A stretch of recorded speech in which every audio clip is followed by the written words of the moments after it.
For most of human history, we pictured the solar system as something tidy and finished, 8 planets tracing clean, unchanging paths around the sun, like grooves on a clockwork machine. It's a comforting image, and almost completely wrong. If you could watch the last 4.5 billion years in time-lapse, the scene would look very different. Between those neat planetary orbits, countless smaller bodies, asteroids, comets, and fragments of shattered worlds would be constantly on the move. Some would glide quietly in stable belts. Others would be nudged into new paths, scattered outward to the DAC, or sent inward on trajectories that slice across the orbits of the rocky planets. Every so often, one of them slams into a world hard enough to leave a mark that lasts for hundreds of millions of years. Every crater on the Moon, on Mars, on Mercury, and on many of the icy moons is a frozen frame from that movie. Each one says, something small hit something big here, with enough energy to redraw the surface. On Earth, erosion erases most of those scars, but the few that remain, like Chicxulub in Mexico, remind us how profoundly a single impact can rewrite the story of a planet, from its climate to the evolution of life. In this episode, we step away from thinking of small bodies as space junk, and instead treat them as dynamic sculptors. They are the chisels and sanding tools in the solar system's workshop, delivering water and organics to young worlds, grinding and resurfacing planetary crusts, and slowly reshaping the architecture of orbits themselves. A large part of that sculpting happens invisibly, through gravity and resonance. In the main asteroid belt, between Mars and Jupiter, the orbits of countless rocks are gently but persistently tugged by Jupiter's gravity. At specific distances, where an asteroid's orbital period forms a simple ratio with Jupiter's, like 3 to 1 or 5 to 2, these tugs line up over and over again. Over time, those orbital resonances can pump up an asteroid's eccentricity, stretching its orbit until it no longer stays in the belt. Material is quite literally removed from certain zones, leaving gaps known as Cokewood gaps, and some of that material is sent inward onto planet-crossing paths, becoming near-Earth asteroids. On much larger scales, the migration of the giant planets early in solar system history acted like a cosmic rake. As Jupiter and Saturn shifted their orbits, and Uranus and Neptune likely moved outward, their combined gravity scattered vast swarms of icy and rocky bodies. Some were ejected into distant reservoirs like the Kuiper Belt and Oort Cloud. Others were flung inward, triggering episodes of heavy bombardment on the inner planets.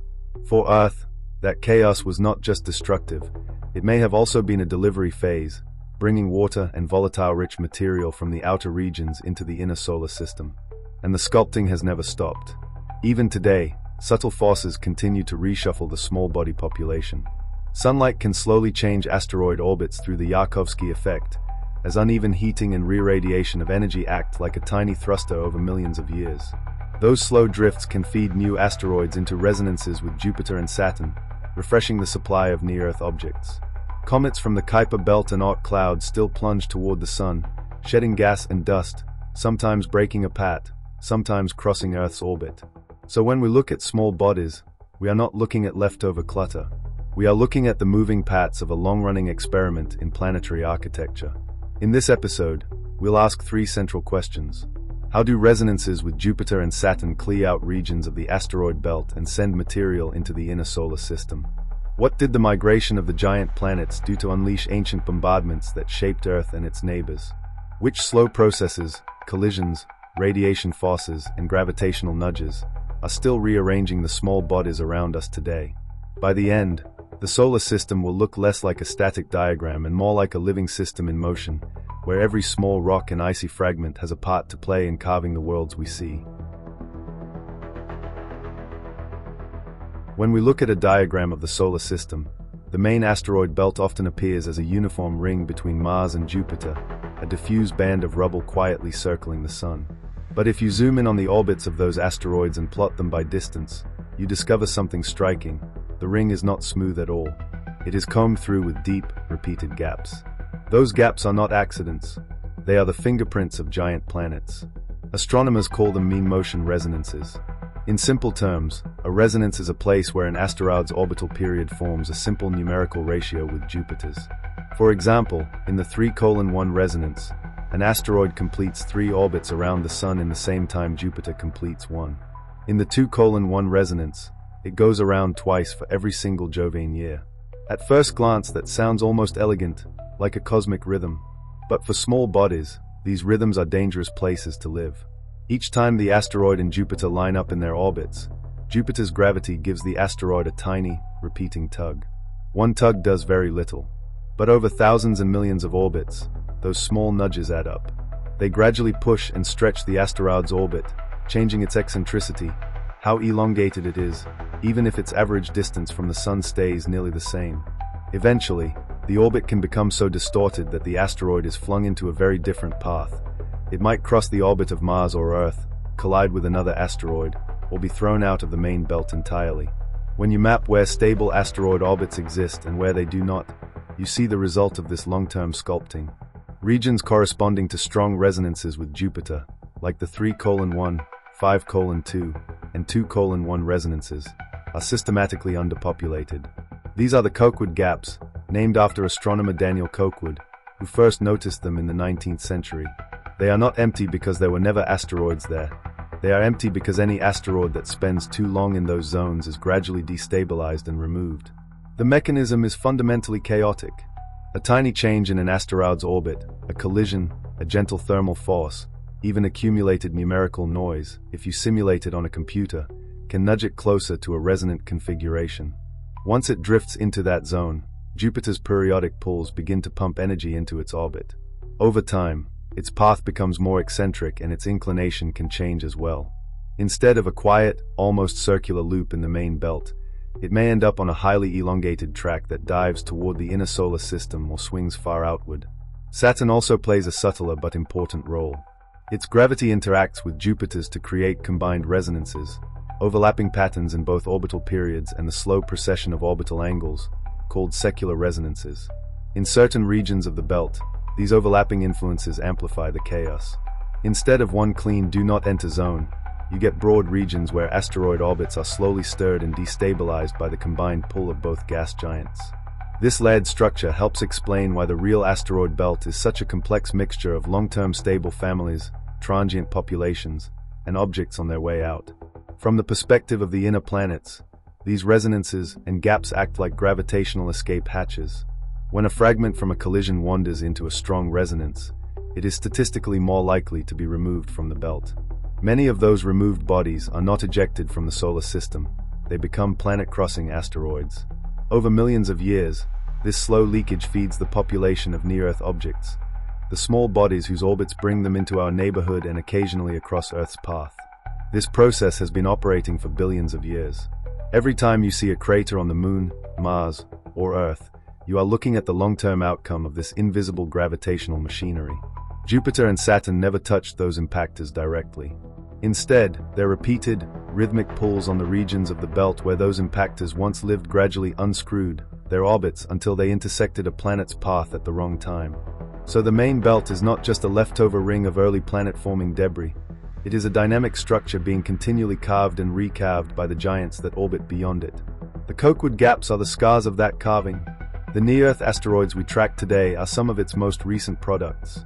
And from a larger perspective, this sculpting is one of the ways small bodies become messengers, carrying material from one region of the solar system to another, and, sometimes, bringing change to the surface of a world in a single, catastrophic instant. From belt to Earth, creating near-Earth asteroids. If Jupiter and Saturn's resonances are the chisels that carve gaps in the main belt, they are also the doors through which asteroids escape and become our near-Earth neighbors.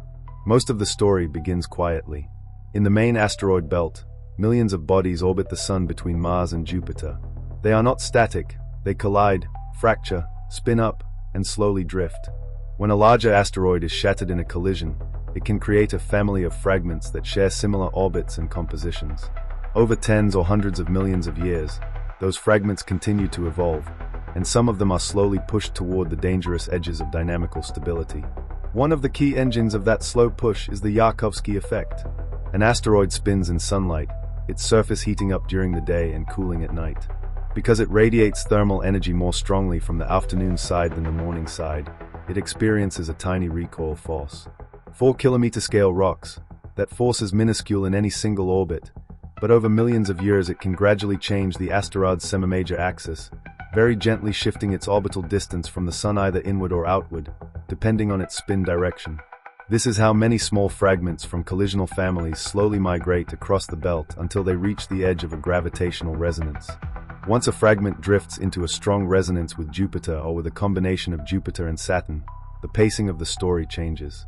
Inside these resonant zones, such as the 3:1 mean motion resonance or the powerful 6 secular resonance near the inner edge of the belt, orbital elements no longer evolve smoothly.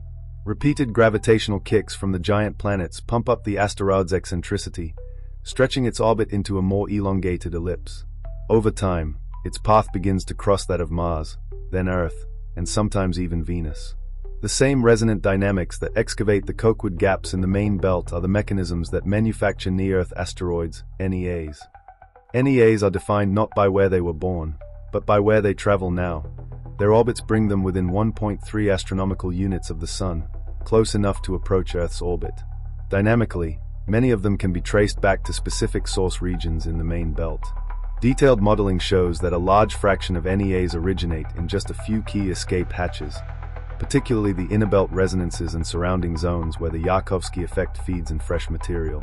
In some cases, we can even match NEAs and the meteorites they produce to known asteroid families, tying fragments on the ground to parent bodies still in the belt.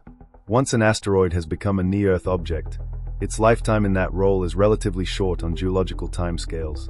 Typical dynamical lifetimes are on the order of a few million years. During that time, gravitational encounters with the terrestrial planets can further reshape its orbit, sometimes pushing it into very Earth-crossing trajectories, sometimes flinging it out of the inner solar system entirely. Many NEAs eventually end their story by colliding with a planet or the Moon. Others spiral into the Sun or are ejected to distant orbits after a series of gravitational encounters. The craters we see today on solid surfaces are the long-term record of this constant leakage from the belt. On the Moon, where erosion is weak, the full history is written almost continuously, from fresh, sharp-edged impacts to ancient, softened basins. On Earth, plate tectonics, erosion, and oceans erase most of the scars, but the surviving impact structures, from small, young craters to giant basins kilometers across, are evidence of the same delivery pipeline. With each collision, a fragment that once orbited quietly among millions of others in the main belt becomes, for a brief moment, a powerful agent of change on a planetary surface. When we track NEAs and study their compositions, we are therefore doing more than cataloging local hazards. We are reading the output of a system that connects the main belt to the inner solar system, collisions that create families, thermal forces that drift fragments into resonances, and gravitational interactions with the giant planets that reshape orbits and feed material inward. Near-Earth asteroids are the visible tip of a much larger dynamical process, one that has been sculpting the appearance and habitability of worlds like ours since the solar system was young. In the neat diagrams we grow up with, the giant planets sit in their current positions as if they have always been there: Jupiter, Saturn, Uranus, Neptune, each on a clean, stable track. But when we rewind the clock 4.5 billion years, the outer solar system looks very different. The gas giants likely formed in a more compact configuration, embedded in a massive disk of icy planetesimals that stretched beyond their orbits. Every one of those small bodies was a gravitational handle, every close pass, a tiny exchange of energy and momentum. Over millions of years, those countless encounters slowly pushed the giants away from where they were born. The basic mechanism is surprisingly simple. When a massive planet like Jupiter scatters a small icy body inward, the planet itself tends to move slightly outward to conserve angular momentum. When it throws a body outward, the planet can drift slightly inward. On human timescales, those changes are microscopic, but on planetary timescales, with trillions of interactions, the cumulative effect is migration. Planets physically change their orbits as they plow through the disk of leftover building blocks. In leading models, Jupiter shifts only modestly, while Saturn, Uranus, and Neptune can migrate tens of millions of kilometers, surfing through an ocean of ice and rock. One influential framework, known as the NICE model, imagines the giant planets starting in a tightly packed configuration inside about 15 to 20 astronomical units, with a massive disk of planetesimals beyond. For a long time, the system is relatively quiet. The planets gently exchange material with the disk, slowly drifting. Then, at some critical stage, Jupiter and Saturn cross a mutual mean motion resonance, most often modeled as a 2:1 resonance, where Saturn completes one orbit in the time Jupiter completes two. Crossing that resonance changes the shape of their orbits, increasing their eccentricities and tilts. It's as if the outer solar system hits a dynamical gear shift. Orbits that were marginally stable become chaotic. Once that resonance is crossed, the cam is over. The gravitational tugs between the giants grow stronger and more irregular, and they begin to scatter vast numbers of small bodies. Some planetesimals are flung inward toward the terrestrial planets, others are hurled outward to the distant Oort cloud, and still others are trapped into resonant niches that we can still see today. Capture into Jupiter's Trojan swarms, implantation of objects into the Kuiper belt's resonant and scattered populations, and the partial clearing of the original icy disk all emerge naturally from this phase of violent rearrangement. The smooth outer architecture we see now is the end state of a turbulent reshuffling driven by migrating giants and their gravitational crosstalk. For the inner solar system, this migration is not just background drama, it changes the impact environment dramatically. When the orbits of Jupiter and Saturn are perturbed, entire streams of icy and rocky bodies are redirected toward the Sun. Some of these become long-period comets plunging deep into the inner system, others evolve onto planet-crossing orbits that intersect Earth, Mars, Venus, and Mercury. In some versions of the NICE model, this surge of inward scattered bodies is linked to what used to be called the Late Heavy Bombardment, a hypothesized spike in impact rates roughly 3.9 billion years ago, recorded in the cratered surfaces of the Moon and inner planets. Today, that picture is more nuanced.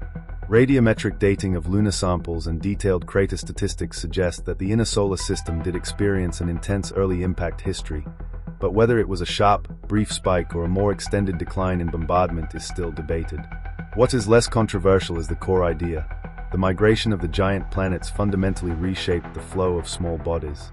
It increased the number of objects crossing the paths of the terrestrial planets, altered the source regions for asteroids and comets, and left dynamical fingerprints that we can still read in the distribution of Kuiper belt objects and Trojan swarms. Seen through this lens, small bodies are not passive leftovers. During giant planet migration, they become the medium through which the architecture of the solar system is rewritten.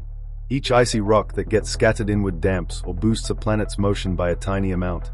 Each resonance crossing opens new gravitational pathways that send material spraying across the system. The craters we see on the Moon and Mars, the captured Trojans that flank Jupiter, the structured Kuiper belt beyond Neptune, all of them are evidence that, for a time, the chisels of small bodies were working at full force. This episode in our history also carries a subtle implication for life. An era of enhanced impacts is dangerous. Large collisions can sterilize surfaces, but it is also a mechanism for delivering water and complex organics to young planets. In many origin of life scenarios, the same migration that stirred up the outer disk may have helped seed the inner worlds with volatile-rich debris.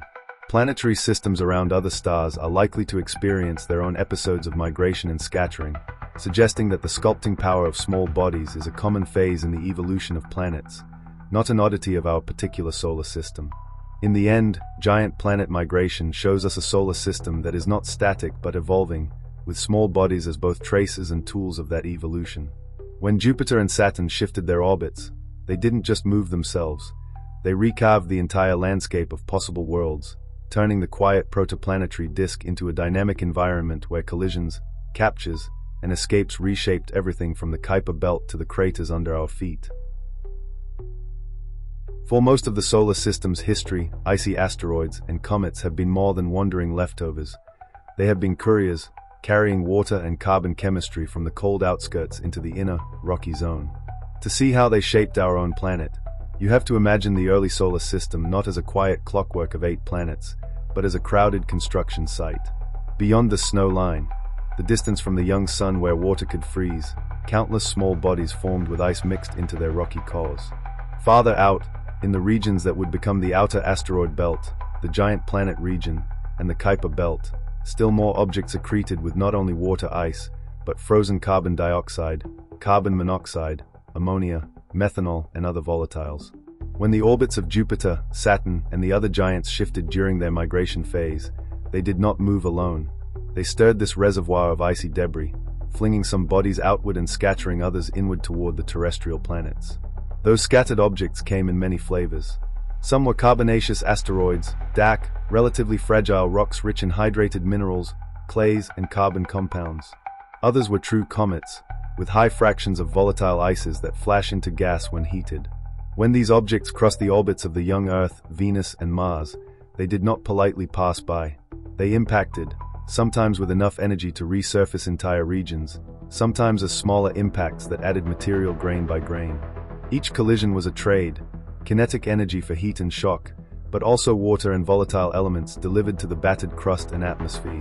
One of the central questions in planetary science is how much of Earth's present-day water and atmosphere came from these couriers.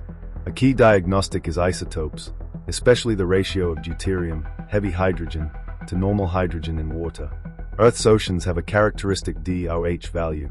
When we measure DOH in different classes of meteorites and comets, we can compare them to this benchmark. Many carbonaceous chondrites, a primitive class of meteorites thought to come from outer belt asteroids, have DOH ratios close to terrestrial ocean water, suggesting that such bodies are good candidates for having supplied a substantial part of Earth's water inventory. In contrast, several well-studied comets, especially from the Oort cloud, show DOH values roughly twice that of Earth's oceans, which would be difficult to reconcile with comets as the dominant water source if taken alone. There are exceptions. Some Jupiter family comets have DOH closer to Earth's value, which hints that cometary contributions may have been more nuanced and population-dependent than a simple yes or no answer. A similar story plays out with other isotopes, like nitrogen. Nitrogen in Earth's atmosphere has its own isotopic signature. Measurements from meteorites and a growing sample of comets show overlaps and mismatches that suggest no single source perfectly explains Earth's volatiles. Instead, the emerging picture is a blend. Carbonaceous asteroids appear to be major contributors to water and some volatiles, while comets likely added particular species and helped broaden the chemical palette, especially in the atmosphere. Rather than imagining a single great delivery, a one comet that brought the ocean's moment, it is more realistic to think in terms of many millions of deliveries, a long reign of small bodies enriching the surface and atmosphere over hundreds of millions of years. The role of comets and icy asteroids in delivering organic molecules is at least as important as their role in delivering water. Both types of objects are loaded with carbon chemistry, simple molecules like methanol and formaldehyde, but also more complex organics, including amino acid, like compounds and macromolecular tar-like material. We see these molecules in meteorites that land on Earth, in the spectra of Comet Comets, and in samples collected from comets and primitive asteroids. When such a body impacts a young planet, some fraction of its organic cargo is destroyed by heat and shock, but not all of it. Smaller impactors, shallow-angle entries, and low-velocity collisions can preserve a surprising amount of original material, scattering it across the surface or depositing it in sheltered niches. Crucially, the impact itself can create the kind of chemically reactive environment needed to take prebiotic chemistry a step further. In the aftermath of a collision, you can have hot rock in contact with liquid water, steep temperature gradients, and freshly fractured mineral surfaces, exactly the kind of settings that lab experiments suggest can drive complex chemistry. Hydrothermal systems near impact craters, warm ponds in newly created basins, and transient atmospheres thickened by impact-released gases all provide possible arenas where imported organics could be mixed with locally produced molecules and energy sources. In this sense, small bodies are not just couriers dropping off packages at the door. They are also triggers that briefly remodel the kitchen in which early planetary chemistry takes place. Looking beyond Earth, the same processes help explain why volatile inventories differ so strongly among the inner planets. Mercury, small and close to the Sun, likely lost most of its volatiles through intense early heating and solar stripping. Even if icy impactors arrived, much of their water and light gases would have been rapidly removed. Venus probably received its share of icy bodies as well, but its intense greenhouse climate and possible early ocean loss mean that whatever water came later had to fight against powerful escape and breakdown processes in the atmosphere. Mars shows geomorphological and mineralogical evidence for large amounts of liquid water early in its history, valley networks, lake beds, hydrated minerals, suggesting that it, too, benefited from volatile delivery and retention for at least part of its evolution. The differences among these worlds highlight that impact delivery is only one side of the equation. Whether a planet keeps its water and organics depends on mass, distance from the star, atmosphere, and interior activity. For Earth, the most probable scenario is that its prebiotic inventory emerged from the interplay of internal and external processes. Volcanic outgassing and water bound in minerals supplied some fraction of the early atmosphere and hydrosphere. Carbonaceous asteroids, nudged out of the main belt by resonances and subtle thermal forces, likely delivered a large portion of additional water and carbon. Comets, tossed inward by the rearrangements of the outer solar system, may have contributed a smaller share by mass but an outsized share in terms of chemical diversity, sprinkling volatile organics that would have been difficult to synthesize under purely local conditions. Put together, these sources created a chemically rich surface environment long before biology existed, giving early Earth a head start in exploring the enormous space of possible molecules and reactions. Seen this way, the small bodies that skim past Earth today are descendants of the same populations that once helped make our planet habitable. Their paths were shaped by the gravity of giant planets, by resonances that opened escape routes from the belt, and by collisions that shattered larger objects into more mobile fragments. Each impact in deep time left more than a crater. It nudged the balance of water and carbon, thickened or thinned the air, and quietly altered the trajectory of a planet that would one day host oceans, continents, and living chemistry capable of wondering where it all came from. Even today, long after the age of planet building, the solar system is not a finished sculpture. It is still being chipped, sanded, and reshaped by countless small bodies quietly crashing, spinning, and drifting through space. When we look at the main asteroid belt or the near-Earth asteroid (NEA) population, we are seeing a system that is dynamically alive, not a static museum. In the main belt, collisions are the starting point for much of this evolution. Over hundreds of millions of years, asteroids of all sizes collide with one another. Most of these impacts are not Hollywood-style catastrophes, but they are energetic enough to fracture rock, eject fragments, and gradually grind large bodies into smaller ones. When a particularly large parent asteroid is shattered, the debris does not disperse randomly. The fragments initially share very similar orbits and compositions, forming what we call an asteroid family. Members of a family can be traced back to a single ancient impact by their clustered orbital elements and by their matching spectral fingerprints. In this way, the belt is full of genealogical trees. We can still see the children and grandchildren of objects that broke apart hundreds of millions or even billions of years ago. This slow grinding process is known as a collisional cascade. Big bodies become smaller ones, which in turn collide and create still smaller fragments, down to boulders, meter-sized rocks, and finally dust. Much of the zodiacal light we see from Earth, the faint glow along the ecliptic visible from dark sites, is sunlight scattered by this fine debris. The cascade never really stops. It is an ongoing background process that continually reshapes the size distribution of the asteroid population. On top of collisions, there are more subtle sculptors at work, tiny forces from sunlight itself. One of the most important is the Yarkovsky effect. Imagine a small, rotating asteroid. As it spins, one side faces the sun, warms up, and then rotates away, re-radiating that heat back into space as infrared light. Those thermal photons carry momentum. Over long timescales, that asymmetric re-radiation acts like an almost imperceptible thrust, either gently pushing the asteroid outward from the sun or nudging it inward, depending on its spin direction. The force on any given day is minuscule, but over millions of years it can shift the asteroid's orbit by a sizable amount, enough to move it into one of the powerful resonances with Jupiter or Saturn. A related effect, called YORP, for Yarkovsky-O'Keefe-Radzievsky-Paddock, changes how asteroids spin rather than where they orbit. Because their shapes are irregular and their surfaces reflect and emit light unevenly, the combined pressure of sunlight and thermal radiation can slowly spin them up or slow them down. Over time, YORP can dramatically alter an asteroid's rotation period and tilt.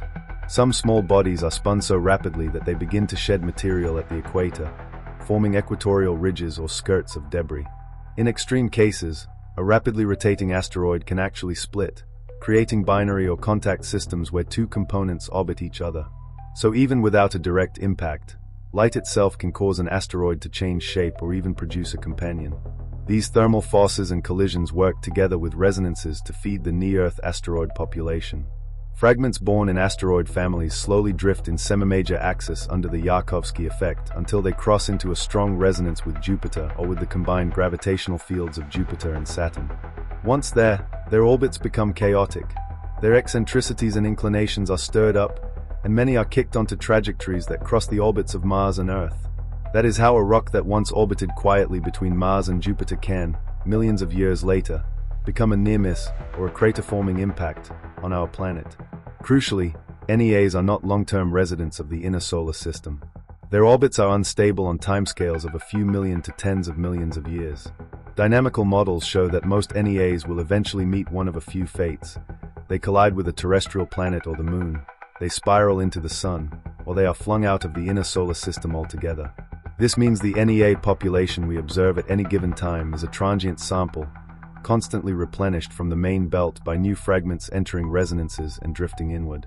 Today's catalogue of NEAs is therefore a snapshot of an ongoing conveyor belt of material flowing from the belt to the inner planets. Taken together, collisions, family formation, Yarkovsky and YORP, and the continual leakage of fragments into resonances form a dynamic ecosystem. The main belt is not a static ring of rocks, it is a slowly evolving cloud whose members are ground down, spun up, broken apart, and sent inward or outward. The craters that pockmark the Moon, Mars, and even Earth's ancient terrains are visible records of this process.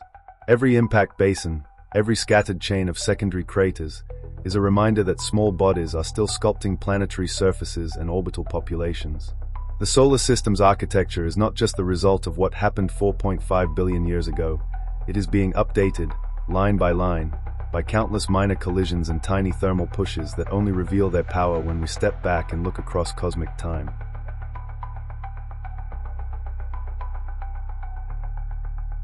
For most of this series, we've treated asteroids and comets as things that stay ours, part of the machinery inside the sun's gravitational well. But small bodies don't always remain bound. Given the right encounter with a giant planet, they can be flung out entirely, turning from solar system residents into interstellar wanderers. In the outer solar system, Jupiter and Saturn act not only as sculptors, but as gravitational slingshots. When a small body passes close to one of these giants, its path can be radically altered. If the geometry is just right, Jupiter can steal some of the object's orbital energy relative to the Sun and give it to itself, or vice versa. From the asteroid or comet's point of view, this looks like a violent change in trajectory. A once elliptical orbit can be stretched into a long, shallow curve that no longer closes. Cross a critical energy threshold, and that curve becomes an open hyperbola. The object is no longer bound to the Sun. It has been ejected. This is not a rare curiosity but an expected outcome of planetary formation. In the early solar system, there was a vast disk of icy planetesimals beyond the giant planets. As Jupiter, Saturn, Uranus, and Neptune interacted with this disk, they scattered countless small bodies in all directions. Some were tossed inward and eventually collided with the terrestrial planets or the Sun. Others were thrown into distant, weakly bound orbits that formed reservoirs like the Oort cloud, and a huge number were accelerated past escape velocity altogether, leaving the Sun behind and joining the galaxy's background population of free-floating debris. From the perspective of dynamics, ejection is simply the far end of the same process that creates near-Earth asteroids. Repeated gravitational kicks push orbits into more extreme shapes. The difference is scale. An asteroid nudged by Jupiter into a highly elongated orbit that still closes around the Sun might occasionally cross Earth's path. A slightly stronger or more precisely timed encounter can push that same body over the escape boundary, turning it into a permanent exile. Over billions of years, this slow but relentless leak has likely removed far more mass from the outer small-body disk than remains in today's Kuiper belt and scattered disk combined. The discovery of interstellar visitors like 1-Io Oumuamua in 2017 and the comet 2-Io Borisov in 2019 gave us the first direct glimpse of this process from the outside. These objects arrived on hyperbolic trajectories that cannot be traced back to the Sun. They are almost certainly fragments of other planetary systems. Somewhere around a different star, giant planets and disks of planetesimals went through the same kind of gravitational pinball our system experienced. Their debris was ejected into the galaxy, and a tiny fraction of it now passes through our skies. The implication is profound. Our solar system does not evolve in isolation. Every time Jupiter flings a comet or icy planetesimal into interstellar space, it adds another grain of rock and ice to the Milky Way's shared background. In return, the galaxy occasionally sends us visitors forged around other suns. Small bodies, in this sense, are not just sculptors of one system's architecture. They are messengers between systems, carrying records of their birth environments as they drift through the dark. In the long view, you can imagine the galaxy as a quiet exchange of rubble. Planets form, giants migrate, disks are stirred, and trillions of small worlds are either packed in distant reservoirs or thrown away entirely. A few of those exiles pass near Earth every century or two, moving too fast to capture, but slow enough for us to study. When we detect them, Even briefly, we are reading small footnotes from other planetary stories, and reminded that the processes shaping our own solar system are part of a much larger, galactic pattern.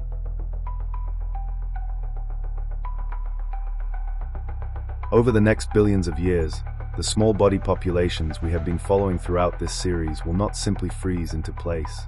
They will continue to collide, fragment, drift, and occasionally crash into planets, slowly rewriting the architecture of the solar system.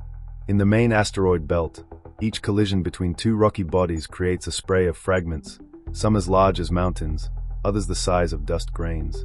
Over time, this collisional cascade steadily grinds big asteroids into smaller ones, and smaller ones into fine debris.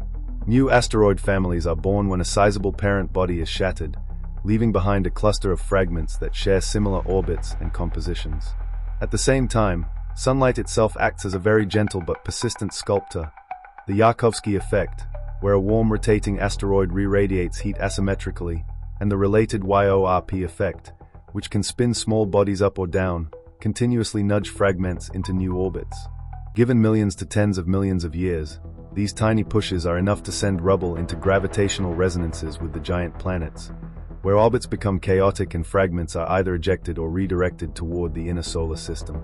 The result is a slow, statistical thinning of some reservoirs and a constant replenishment of others, a quiet but ongoing reshaping that never truly stops.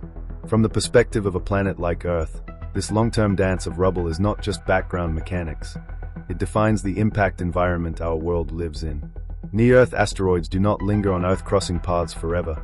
Most survive in such orbits for only a few million years before meeting one of three fates: colliding with a planet or moon, spiraling into the sun, or being flung back out by gravitational encounters.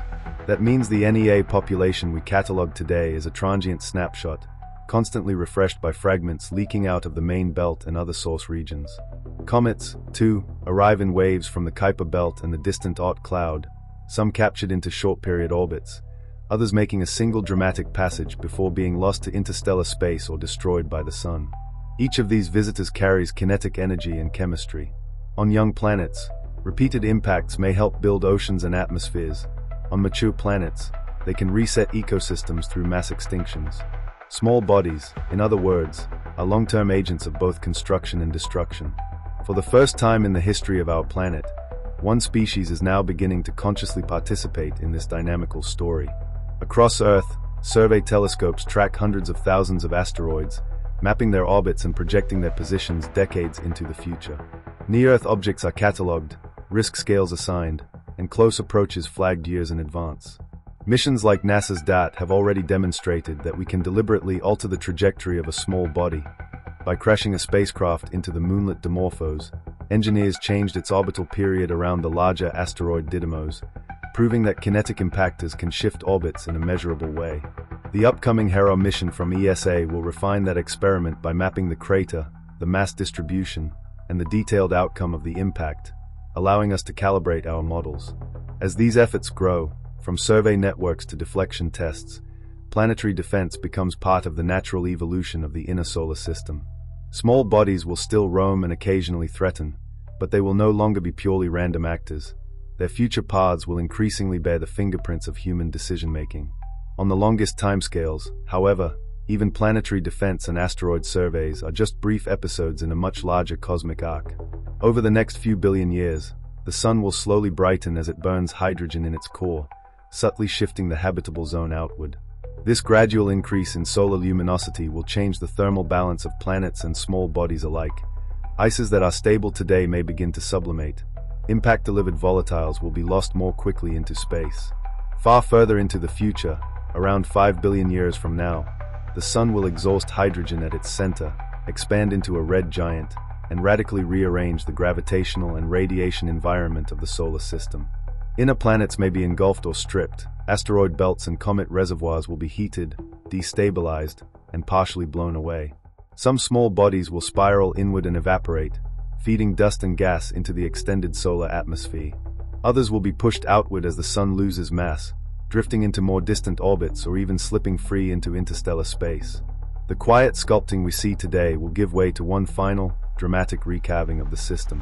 When we step back and look at this full timeline, a pattern emerges. Small bodies have always been the intermediaries between large, stable worlds and the changing conditions around them.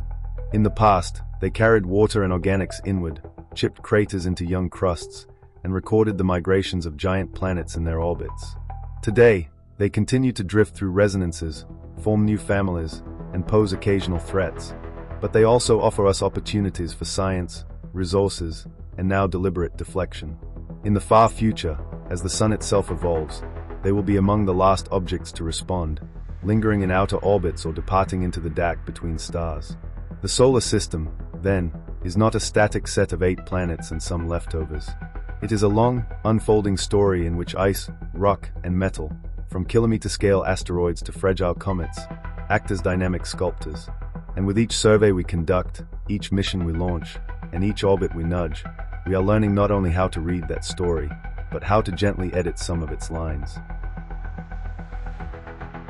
Asteroids, comets, and icy fragments have always been easy to dismiss as space debris. But when we step back and watch the solar system over billions of years instead of human lifetimes, their role comes into sharp focus.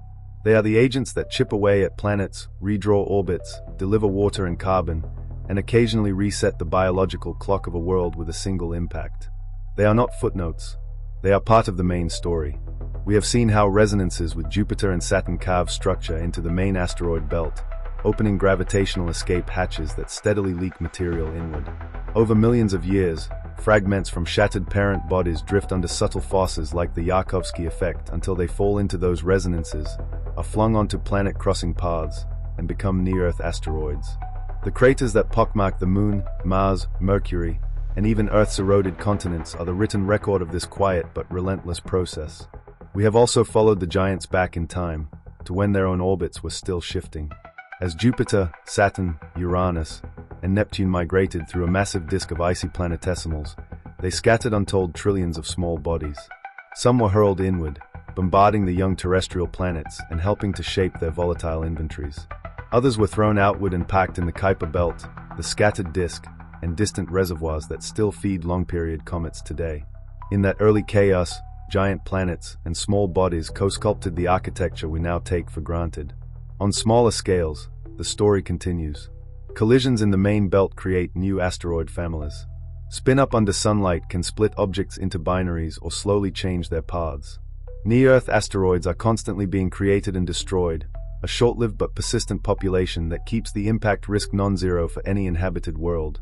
At the same time, gravitational encounters with giant planets inject some small bodies with enough energy to escape entirely, turning them into interstellar wanderers like the ones we have just begun to detect passing through our neighborhood. Threaded through all of this dynamics is chemistry. Icy and carbon-rich bodies, scattered and rescattered, carry water and organics from the cold outskirts toward the inner system. Some fraction of that cargo survives impacts, seeps into crusts and atmospheres, and becomes part of oceans, rocks, and, eventually, living cells.